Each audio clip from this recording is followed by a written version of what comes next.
Generation ফ্যাক্টরটা কি, Sunlight না hit? Hit খারাপ। সাউথ ডাইরেকশনে জায়গা আছে বলে সাউথে বসিয়েছেন, কারণ নেই কি করবে, ইস্ট আর ওয়েস্টে করবে, তখন ওই দুটো 50-50 করে দিয়ে দুটো স্ট্রিং এ PV1 PV2। আর মোটামুটি টাইম আপনার নেট মিটার হতে 5 মাস লেগে গেল। পুরোটাই কি রিজন আমাদের ছিল?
স্যার ও আপনার তো নেট মিটার বসে গেছে কালকে, আর মোটামুটি টাইম আপনার নেট মিটার হতে 5 মাস লেগে গেল। পুরোটাই কি রিজন আমাদের ছিল?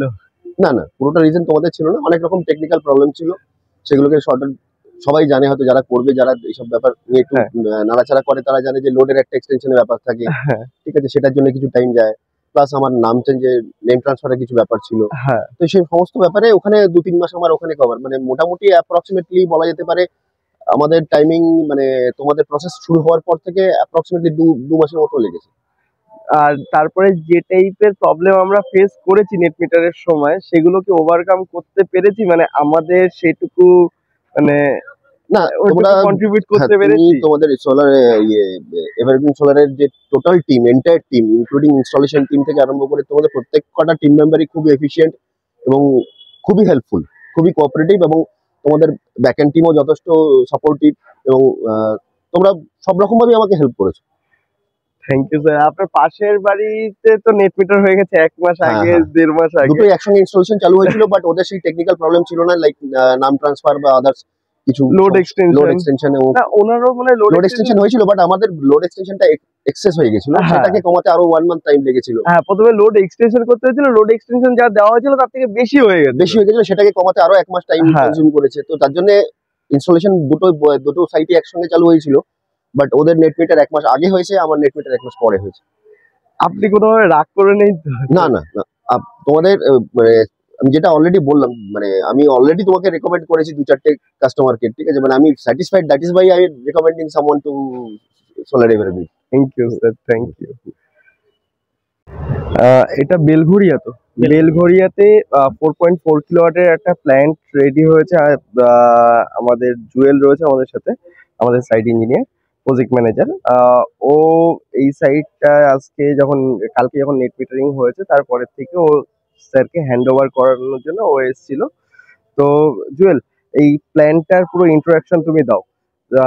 দাঁড়াও আমি ব্যাক ক্যামেরা অন করে নিই। একটা মডেল ইনস্টল করা হয়েছে 550 ওয়াট পাওয়ারের, হাফ কাট মনোপার। তো এর মধ্যে আমাদের MCS করা হয়েছে মডিউল ক্লিনিং সিস্টেম, যেটাতে প্রপার রেগুলারলি মডিউলগুলো ক্লিন করা হয়। আর এর সঙ্গে সঙ্গে এখানে আমাদের লাইটিং অ্যারেস্টার লাগানো হয়েছে। লাইটিং অ্যারেস্টার নিচে যে ইনসুলেটর দেওয়া হয়েছে, কিছু কিছু জায়গায় কি হয় না, ইনসুলেটর দেয় না, তাতে এটার যে ইনস্টল করার যে কাজ সেটার কোনো মানেই থাকে না। এই যে প্রপার ইনসুলেশন হয়েছে, প্লাস তার সাথে ইনসুলেটর হয়েছে, প্রপার ওয়্যারিং হয়েছে, এটা হয়ে গেল লাইটিং অ্যারেস্টার। এর সঙ্গে সঙ্গে আমাদের এখানে ডিসি ওয়্যারিং হয়েছে। এটা আমাদের MCS এর পাইপ, এখান থেকে জল যায় এবং আউটলেট দিয়ে পুরোপুরি ক্লিন করা হয়। এদিকে হচ্ছে আমাদের ডিসি ওয়্যারিং এর তার গেছে, এদিকে আমাদের পুরোপুরি ডিসি ওয়্যারিং এর তার গেছে, ডিসি ওয়্যারিং হয়ে সোজা এটা ইনভার্টারে চলে গেছে। পুরো কাজটা আমাদের প্রপার ভাবে শর্ট রেল দিয়ে করা হয়েছে এবং পুরো সেফটি মেজার করে, যাতে কোনোরূপ কোনো লিকেজ না হয় তার জন্য নিচে আমাদের একটা ইপিডিএম টেপ দেওয়া হয়েছে, সিলিকন দেওয়া হয়েছে। প্রপার কাজ যেভাবে করা প্রয়োজন, যেভাবে কোনো কাস্টমারের যাতে 30 থেকে 40 বছর মিনিমাম চলে, তার জন্য যে প্রপার ভাবে করা দরকার সেই সমস্ত প্রপার কাজ আমাদের এখানে করা হয়েছে। আমার সাথে পাশের বাড়িতেও একটা বসানো আছে 4.4 কিলোওয়াট আসলো। এটা একদম পুরো বের করে নেন, নিয়ে একদম সামান্য একটু মাথাটা ঢুকিয়ে নিয়ে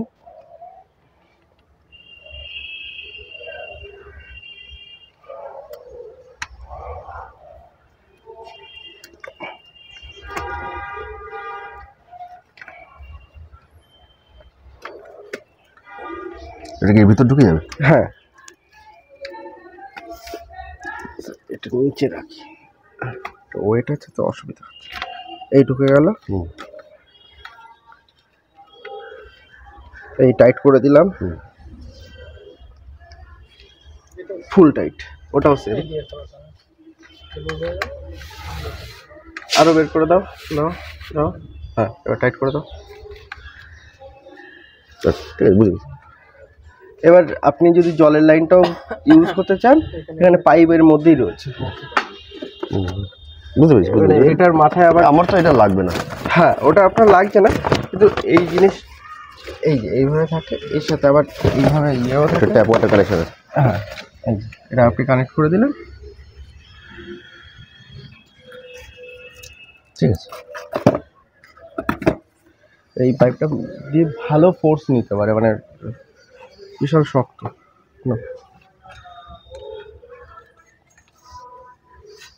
এটা অ্যাকচুয়ালি এয়ার পাইপ।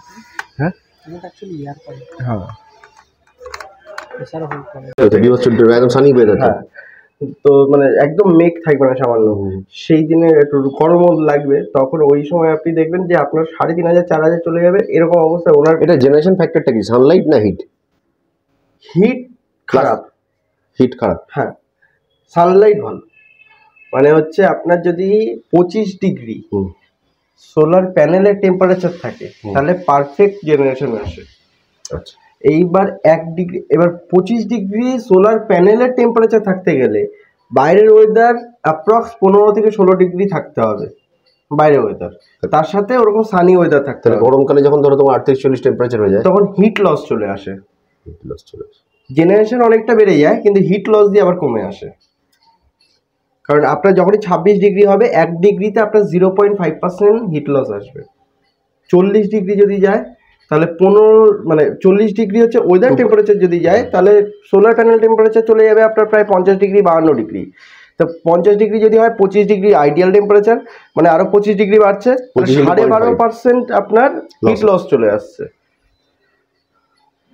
আর হচ্ছে আপনার যেটা মেনলি দেখতে হবে সেটা হচ্ছে এই এসপিডির এই কালার দুটো। এটা সবুজ রয়েছে, এটা কোনো সময় যদি লাল হয়, আপনি সাথে সাথে অফিসে ফোন করে বলবেন যে লাল হয়ে গেছে, ডিসিডিবির এসপিডি গেছে, নাহলে এসিডিবির এসপিডি গেছে। মানে দুটোতেই সেম কালার আছে, সবুজ। এটা নিচের দিকে আছে, এটা যদি সরিয়েও দিই,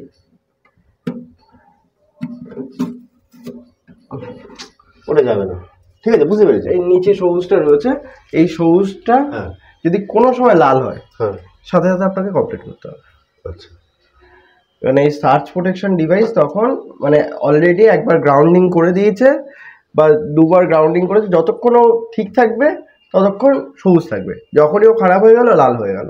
লাল হয়ে গেলে কি আর মানে এটার কোনো ফাংশনালিটি না, এইগুলোকে সব যেমন কাজ করবে, প্রোটেকশন ওভার করতে পারবে না। এর কাজ হচ্ছে আপনার যখনই মানে ওভার ভোল্টেজ আসছে, মানে এইগুলো হচ্ছে রেটিং ধরুন 600 ভোল্ট, আপনার এটা ডিসিডিবি রয়েছে, আপনার সোলার প্যানেল থেকে আসছে নিয়ার অ্যাবাউট 300 ভোল্ট, 8টা প্যানেল না 400 ভোল্ট আসছে, আর এটা 600 ভোল্টের ইয়ে রয়েছে আপনার এসপিডি রয়েছে।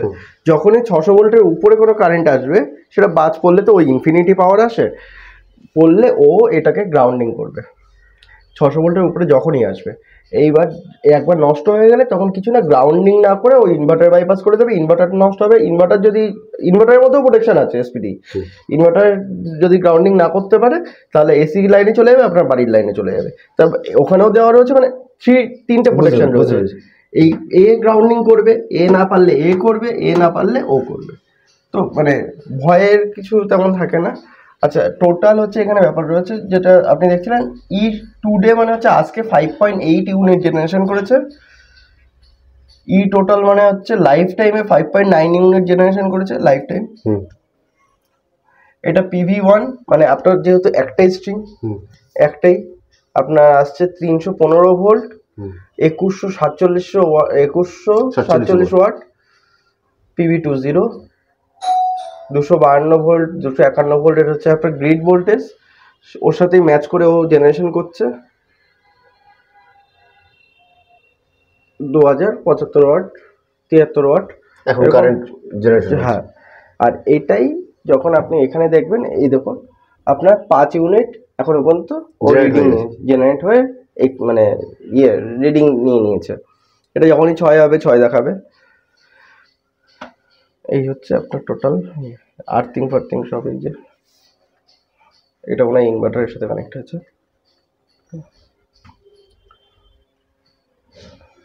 এর যদি এখনই কারেন্ট চলে যায়, এটা হচ্ছে কারেন্ট চলে যাওয়ার সিমটম। কারেন্ট চলে গেল আপনার ইনভার্টার বন্ধ। আবার কারেন্ট আসলে 1 মিনিট টাইম লাগবে স্টার্ট হতে। ও এখন হচ্ছে আপনার গ্রিড লাইনে ভোল্টেজ কত আছে চেক করবে। যখন পাওয়ার চলে যাবে তখন তার মানে আমার জেনারেশন কিছু হচ্ছে না? না, মানে জেনারেশনটা ট্রান্সফার হচ্ছে, হয়তো জেনারেশন যাচ্ছে না, এক্সপোর্ট হচ্ছে না, গ্রাউন্ডিং করে দেয়, আর্থিং দিয়ে গ্রাউন্ডিং করে দেয়। কারণ হচ্ছে যারা পোলে কাজ করছে, কিছু কাজ করছে, একটু সেফটি পারপাসই করা থাকে। কারণ যদি পাওয়ার এখান থেকে এক্সপোর্ট হয়, ধরুন আপনার বাড়ির লাইনে কেউ কাজ করছে, প্রোটেকশন সেটা উল্টে শক খেয়ে যাবে না। এখন এই অন হচ্ছে, এখন কি কি চেক করছে? এখন চেক করছে আপনার বাড়িতে যে লাইনটা রয়েছে তার ফ্রিকোয়েন্সি চেক করছে, গ্রিড ভোল্টেজ চেক করছে, গ্রিডকে ম্যাচ করছে, মানে ফ্রিকোয়েন্সি দিয়ে সব কিছু ম্যাচ করছে। কারণ আপনার গ্রিডে যা ফ্রিকোয়েন্সি থাকবে তাই ও জেনারেট করবে, যা পাওয়ার ফ্যাক্টর যেমন থাকবে তেমনভাবেই ও সব চলবে।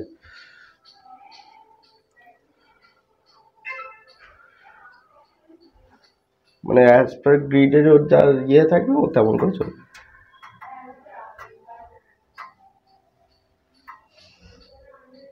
এবার কানেক্ট হবে, ওয়েটিং ওয়েটিং ওয়েটিং, কানেক্টেড। ওকে,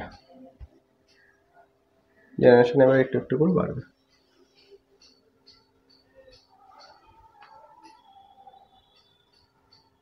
ওয়াট,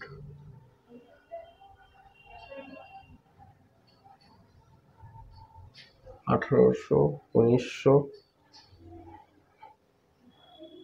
আচ্ছা, এটাও একবারে পুরো লোডটা নেয় না নাকি? না না, আস্তে আস্তে আস্তে আস্তে করে। হ্যাঁ, 2100,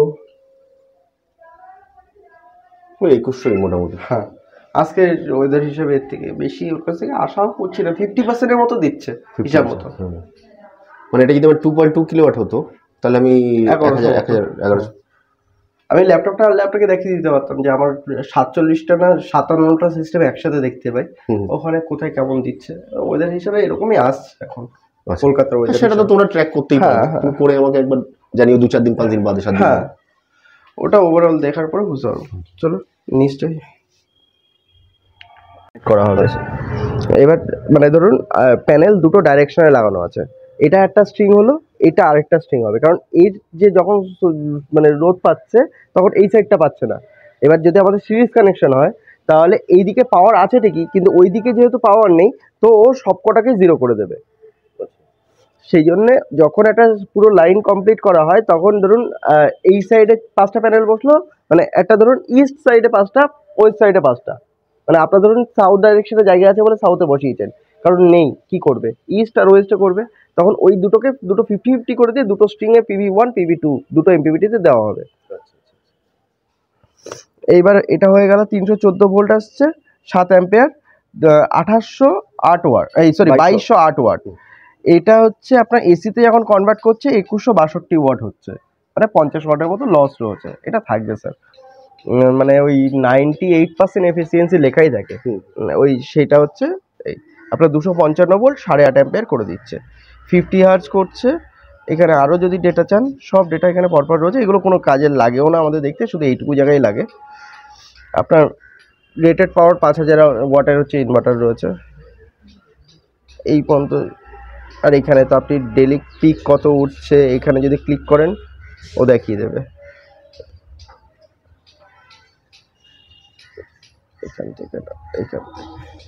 এখান দিয়ে যে মানে আমার এটার ক্যাপাসিটি হচ্ছে 4.4 কিলোওয়াট, মানে 4400 ওয়াট। 4400 4500 এরকম কিছু একটা, 4400 ধরলাম আমি ইয়েতে। হ্যাঁ। তার এগেনস্ট আমি এখন পাচ্ছি 2100-2200 ওয়াট। এখন 2300 পাচ্ছে অ্যাভারেজ ভ্যালু রয়েছে, এখন পাচ্ছেন 2185। আচ্ছা, এটা কি due to sunlight? Due to sunlight, আজকে তো টেম্পার নেই স্যার। এবার ম্যাক্সিমাম ভ্যালু গেছিল 2365 আজকে। এবার এটা যদি কালকে অন হতো তাহলে কালকের এখানে গেলে মানে এটা ম্যাক্সিমাম 4000 সামথিং ওয়াট অবধি যেতে পারে। হ্যাঁ হ্যাঁ স্যার ওখানে আছে। স্যার বলছি আপনার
জুয়েল তুমি স্যারের জায়গাটায় দাঁড়াও, দাঁড়িয়ে ওই লাস্ট প্যানেলটা মেরে দাও তাহলে হয়ে গেল।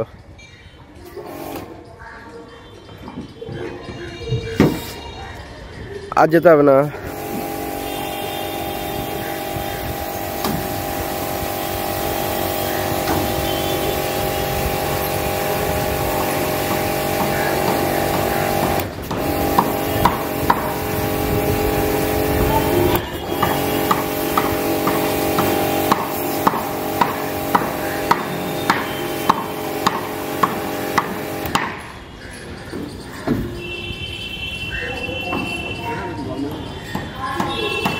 হয়ে গেছে ফুল ক্লিন।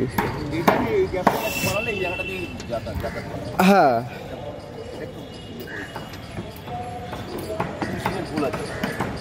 যাওয়া যাবে, যাবে না তা নয়, সাবধানে যেতে হবে আর কিচ্ছু না। ও স্যার ওখান দিয়ে জল মারুন না, ওখান দিয়ে জল মারুন না।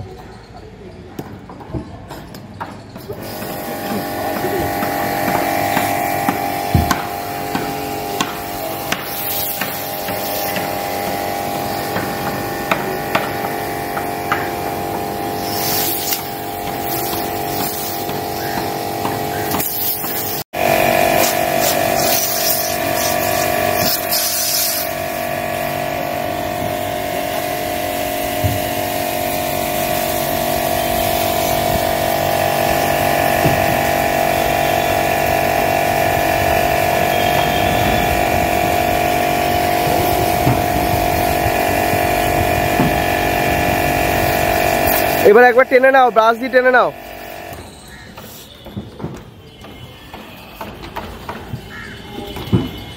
সাবধানে এখানে দাঁড়িয়ে মারো।